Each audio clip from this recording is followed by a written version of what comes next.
जय हो। देखिए, पितरों की कृपा से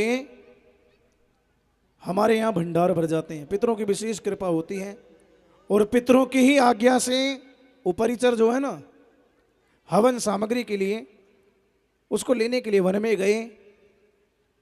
तभी उपरिचर हवन सामग्री को ढूंढ रहे थे, तभी उनका तेज धरती पर गिरा।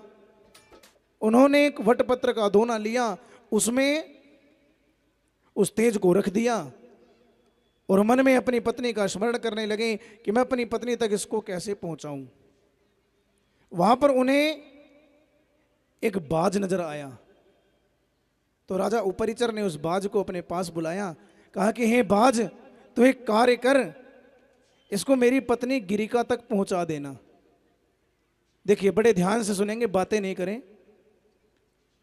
तो उस बाज ने उस दोने को अपनी चोंच में धारण किया और वो बाज उड़ने लगा गिरिका तक उस दोने को पहुंचाने के लिए। और मार्ग में एक दूसरा बाज और मिल गया। उस बाज को लगा कि ये दोने में कुछ मांस का टुकड़ा होगा, तो दोनों बाज की आपस में लड़ाई हो गई। दोनों चोंच चोंच से लड़ने लगे और बाज की चोंच में जो दोना था, वो उस तेज का दोना उस नदी में जाकर के गिर गया। नदी में जब वो दोना गिरा तो उसको एक मछली ने ग्रहण कर लिया। मछली ने उसको खा लिया, तो मछली गर्भवती हो गई। 10 महीने के बाद में एक मछुआरे ने नदी में जाल बिछाया हुआ था मछली को पकड़ने के लिए, तो उस जाल में वो मछली फंस गई। उस जाल को चीरा और उसमें से मछली को निकाल करके मछली के पेट को चीरा गया, तो मछली के पेट में से 2 बालक निकले, एक बालक और एक बालिका। बालक जो है वो मत्स्य हैं और जो ये बालिका है वो है मत्स्यगंधा। उस मत्स्य बालक को राजा उपरिचर को ले जाकर सौंप दिया और वो बालिका को भी सौंप दिया। राजा उपरिचर ने कहा कि इस बालिका को तुम ले जाओ। तो दास राज उस बालिका को, जो मत्स्यगंधा है, उसको अपने साथ में ले आए। अच्छा, मछली कौन थी? देखो, ये जो मछली है ना, जिसने उस दोने को ग्रहण किया, ये एक अद्रिका नाम की अप्सरा है। एक ब्राह्मण देवता जल में सूर्य देव को अर्घ्य दे रहे थे, सूर्य देव का ध्यान करते हुए अर्घ्य दे रहे थे, सायं संध्या उपासना कर रहे थे।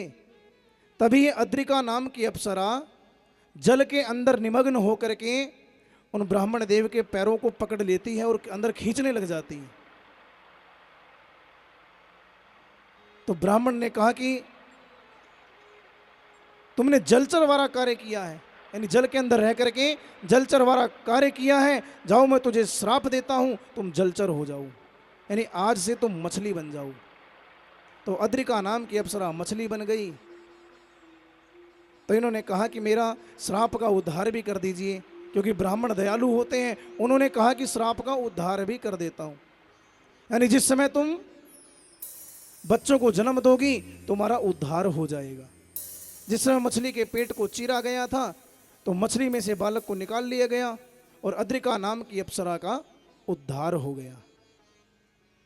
और ये जो कन्या है मत्स्यगंधा, ये हुई सत्यवती। इनके अंदर से मत्स्य यानी मछली की गंध आती थी, इसलिए इनका नाम मत्स्यगंधा हुआ। धीरे धीरे समय बीतता गया, मत्स्यगंधा बड़ी हुई, तो दासराज ने अपनी कन्या को नाव चलाना सिखा दिया कि तुम नौका चला लिया करो, कभी मैं इधर उधर व्यस्त होऊंगा, तुम मेरा कार्य संभाल लेना। तभी वहां पर पाराशर ऋषि जी आए। पाराशर ऋषि आए, उन्होंने आकर दासराज से कहा कि मुझे नदी के उस पार पहुंचा दो। तो दासराज ने कहा कि मैं भी भोजन कर रहा हूं और भोजन के बीच में उठ नहीं सकता। अपनी कन्या मत्स्यगंधा सत्यवती से कहा कि तुम जाओ और पाराशर जी को नदी के पार पहुंचा दो। सत्यवती